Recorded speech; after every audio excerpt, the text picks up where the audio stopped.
My husband knocked out my brother for calling me a whore, and my parents making me to leave my marriage.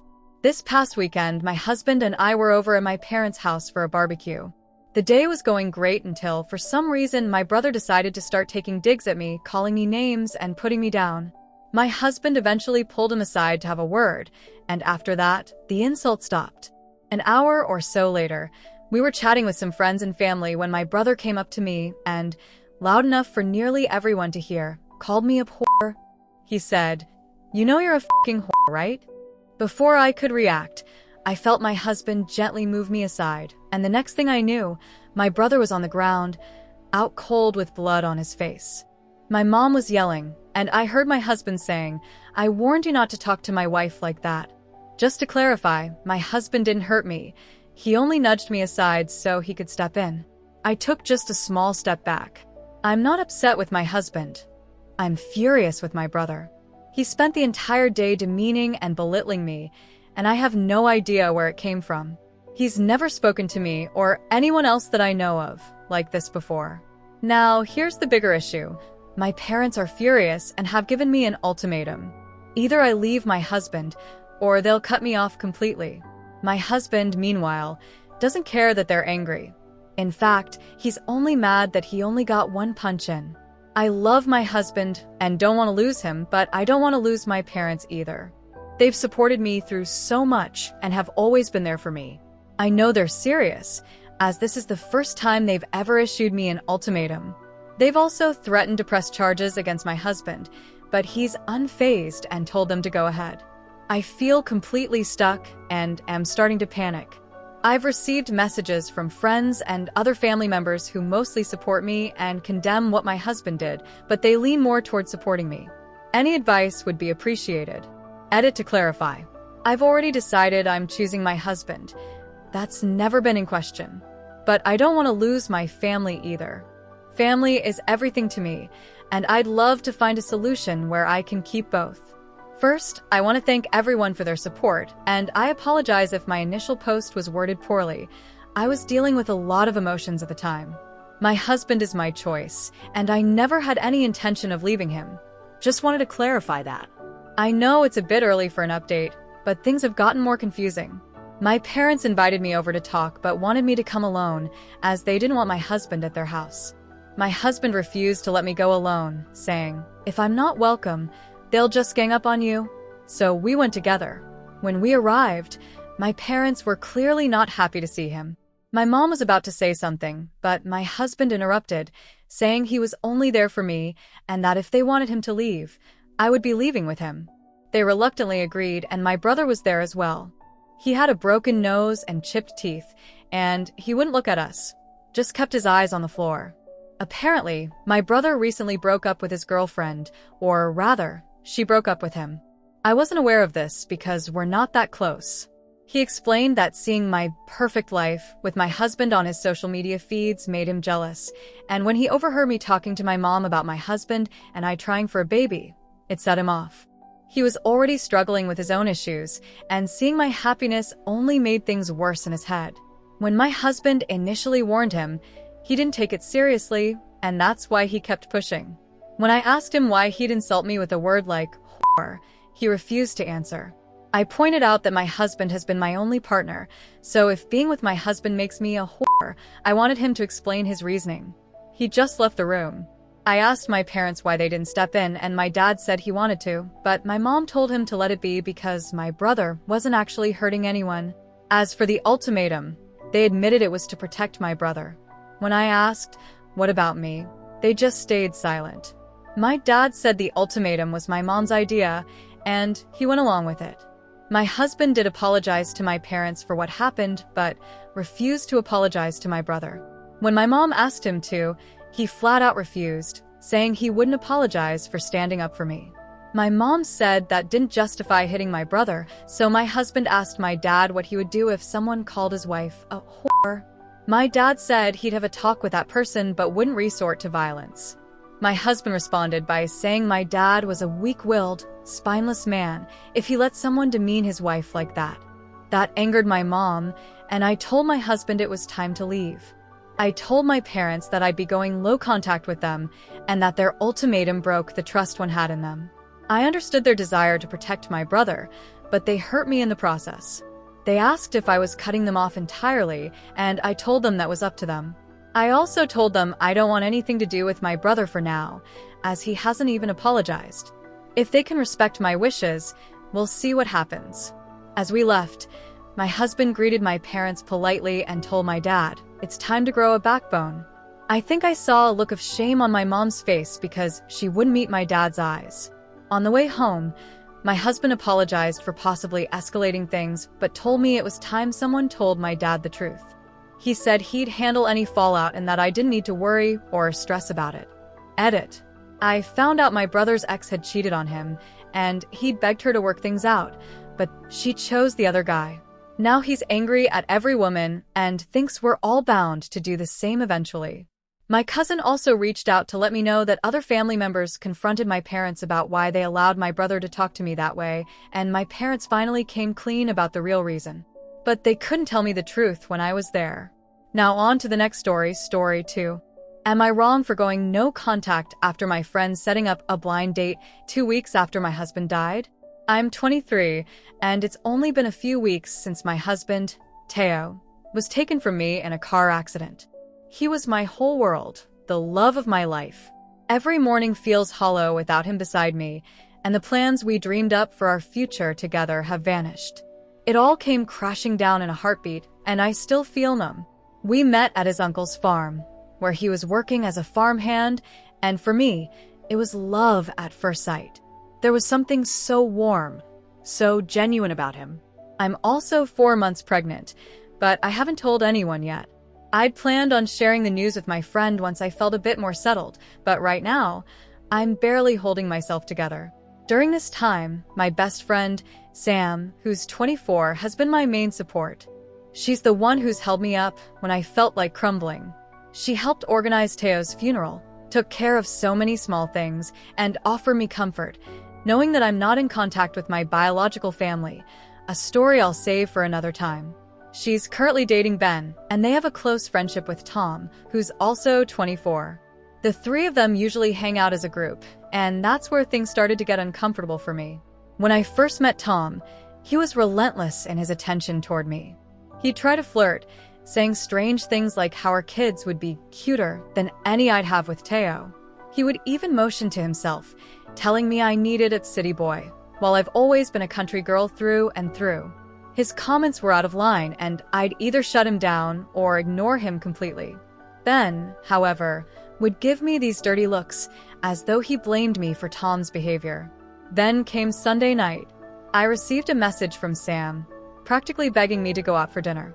She said she wanted to treat me because she knew how tough these last few weeks had been. Feeling slightly better than usual, I decided to go. But when I arrived at the restaurant, Sam was nowhere to be found. I texted her, asking when she'd arrive, and she replied, saying she was just around the corner and would be there in 5 minutes. I ordered a drink and waited. 5 minutes passed, then 10. Just as I was about to call her again, Tom appeared, rushing over and apologizing for being late. I felt completely thrown. I asked him what he was doing there since I was supposed to meet Sam, and the table was only set for 2. Smiling in a way that made my skin crawl, he reached out and took my hand. I pulled my hand away, but he just grinned, saying, "Oh, I asked Sam to set us up. Now that your husband is not around, we can finally get to know each other better." I was horrified. I told him I wasn't interested in the slightest, especially after just losing my husband. But Tom didn't back off. He stood up and said, "I know you're being overly emotional right now, so I'll forgive you for that. Just sit down with me. I'm not saying we have to rush into anything." It was revolting. I shoved past him, got out of there as fast as I could, and went straight home. Not long after, I got a message from Sam, asking with a smirk emoji, "Sue, how was dinner?" Seeing that broke me. I called her, and as soon as she picked up, I let out everything. Asked her how she could do something so thoughtless when she knew the pain I was in. She had been the one holding me together, and now it felt like she was tearing me apart. I told her that the only reason I'd wanted to meet her that night was to tell her I was pregnant. Before she could respond, I hung up and texted her, saying I needed time and didn't want any contact from her for a while. Then, last night, Ben showed up at my house, asking if we could talk. I told him no, that if he didn't leave, I'd call the police. He said I'd broken Sam's heart and hurt Tom deeply, going on to suggest that now was the perfect time to get to know Tom, as he could help raise my child with me. At that, I snapped. I opened the door, which Ben seemed to think meant I was ready to talk, but instead, I grabbed my shoe and chased him back to his car, yelling the entire way. I felt humiliated afterward, but in that moment, I couldn't hold back. Today, my phone hasn't stopped buzzing with messages from friends, Sam and Ben, all of them shaming me for pushing away the people who care about me most. They claim I've changed and that they barely recognize who I am anymore.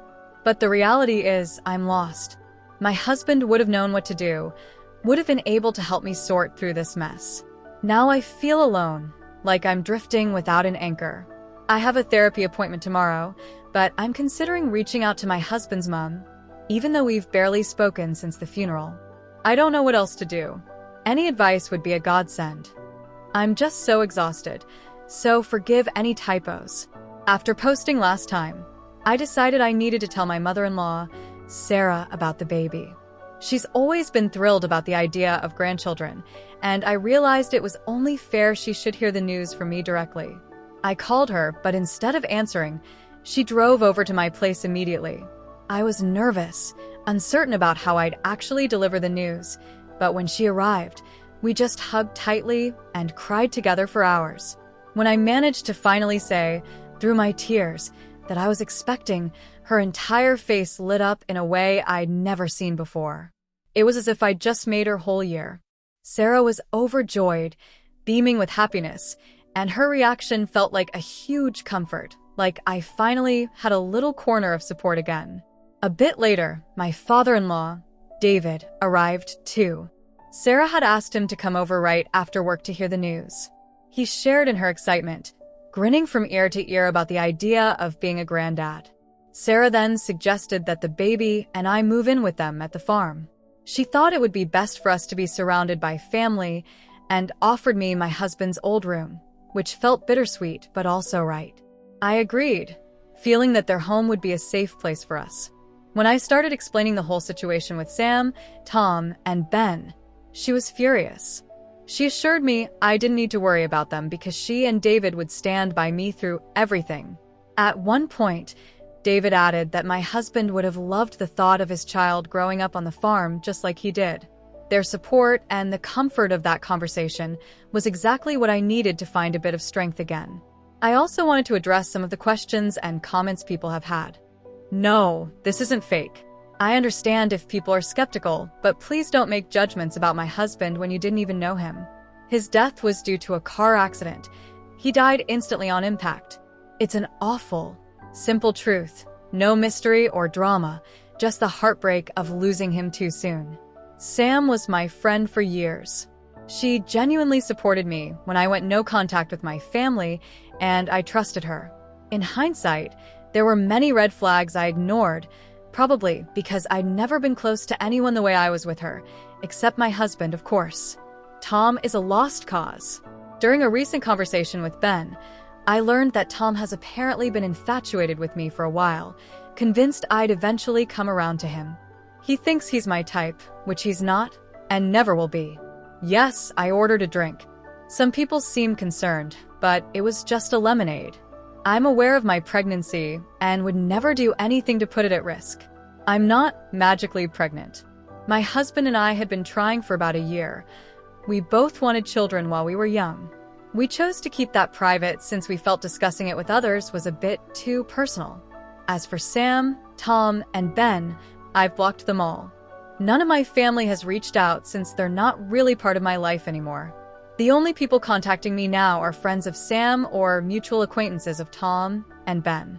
I had been unsure if my reaction to everything was too harsh. Leaving Tom standing there and confronting Sam felt like a lot, but at this point, I'm sure it was the right thing to do. Thank you to everyone for the kind words and support. I'll keep updating if anything significant happens. I know Tom probably won't give up easily, which is unnerving. Just last night, he drove by my house twice, and it made me uneasy. Still, I'm hopeful that moving to Sarah and David's farm will give my baby and me the security and fresh start we need. Now, on to the next story, story 3. I am so jealous of my sister's marriage that it sickens me. I even snooped on her husband looking for evidence he's actually crap. I'm ashamed. My sister, Emma, and her husband, Mark, always seemed to have a solid marriage. They've been together for around 10 years, and from the outside it looked ideal, but I figured it was mostly for show. I mean, I've never had a relationship that felt that strong or was good behind closed doors.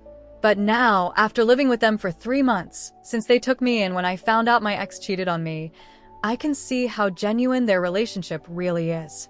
They do thoughtful things for each other constantly, and it's like second nature to them.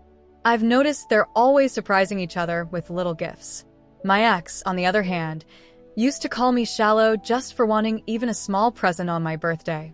When they look at each other, their faces light up. My ex used to look at me like I was the most boring thing in the room. Every time one of them gets home, they hug as if they hadn't seen each other in weeks. When I came home, my ex ignored me. Or if he got home, he'd tell me to leave him alone so he could relax. They support each other's interests and friendships. My ex hated my friends and thought my hobbies were a waste of time. What's more, they're clearly holding back on affection around me. One time, I came home early from an event and saw Emma sitting on Mark's lap while they were watching TV, his fingers gently playing with her hair. And that moment made me realize that what I usually see is just a small glimpse into how much they actually care about each other. It isn't like they've had it all easy, either. They've faced some heavy things together, losses, a miscarriage, job troubles, and still, they've come through stronger as a couple. Honestly, I didn't think relationships like theirs were possible. I used to believe that the perfect relationship was some made-up, hallmark nonsense, that all relationships become miserable work after the first few happy months. For a while, I thought maybe Mark wasn't as good as he seemed, so I'll admit, I snooped on him. I wanted to find out if he was hiding anything, but he was completely genuine. I found some messages with female friends, but they were all purely friendly, and he even told them how much he loves Emma. I felt terrible about snooping and eventually confessed. They forgave me.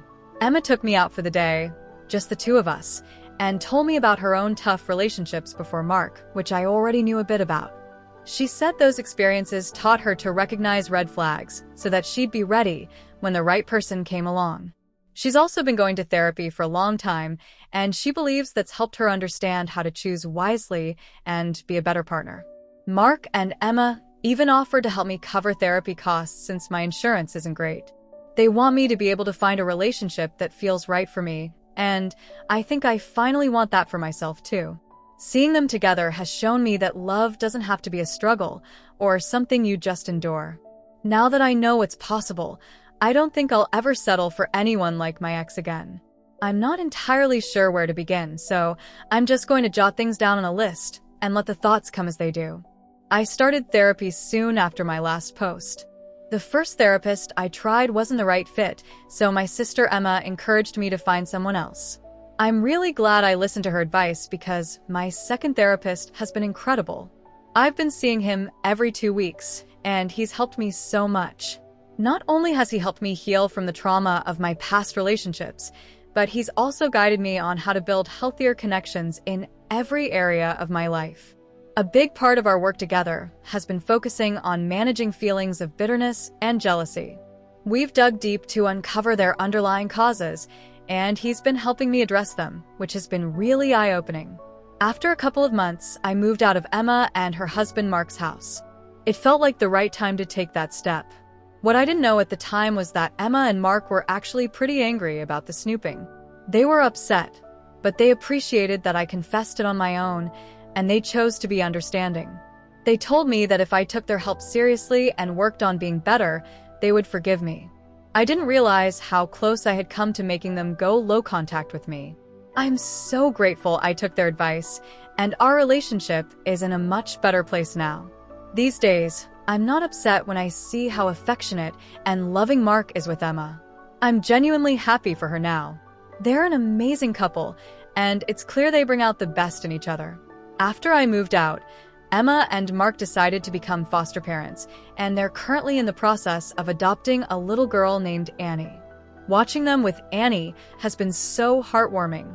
They're honestly the perfect couple for this. They're patient, nurturing, and understanding, and Annie has made incredible progress since she came into their care. She's such a sweet and resilient girl, and it's clear she and Emma and Mark are a perfect match. I can't even begin to imagine how much they've all helped each other. As for me, I've been intentionally single this whole time. I needed that time for myself, to focus on healing. But a few months ago, I made the decision that I'd be open to dating again. I wasn't ready to jump back into anything right away, and I wasn't going to go out of my way to meet people through dating sites or anything like that, but I decided I wouldn't close myself off to the idea anymore. And then, about a week ago, a guy I met at an animal shelter I started volunteering at about 6 months ago asked me out. I said yes, and our first date was amazing. He's really kind and easy to talk to. He has this incredible ability to calm even the most scared, traumatized animals. He's the kind of person you'd call if you needed someone to help a terrified animal feel safe. He doesn't even flinch when it comes to cleaning up messes that would make most people cringe. He just gets it done without complaining. My sister Emma thinks he's great too, and honestly, he's got a fantastic sense of humor, which is always a big plus. So, things are looking up. I feel more confident in my own growth and the path I'm on. There's still a lot to learn, but I'm taking it one step at a time, and I'm excited to see where things go from here.